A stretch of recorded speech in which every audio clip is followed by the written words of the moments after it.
भोजन शक्ति भी देइथाए तो रोग भी देइथाए। आमे जदि संतुलन और सुषम खाद्य ग्रहण करिबा ताली शक्ति वृद्धि पाई थाए एवं रोगमुक्त भी होइथाउ।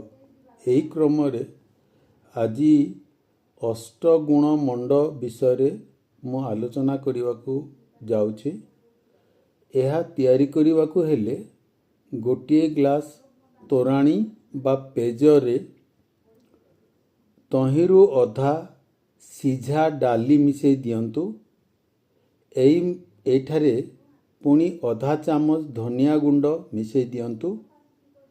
एथिरे त्रिकुट चूर्ण अध चामच मिसई दियंतु एवं 2 प्रकार लुण स्वाद अनुसार मिसई दियंतु। गोटे समुद्र लुण आ गोटे संधव लुण। एही मिश्रण को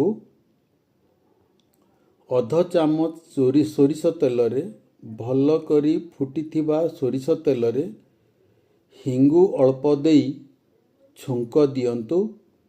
एही पेय को बा खाद्य को जलखिया सांगरे व्यवहार कले देह अति शक्तिशाली होइथाए एवं शरीरर प्रत्येक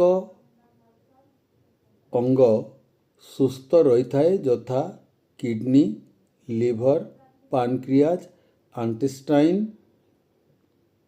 लार्ज इंटेस्टाइन सबु जाक सुस्थ रहिथाए। शक्तिवर्धक अटे।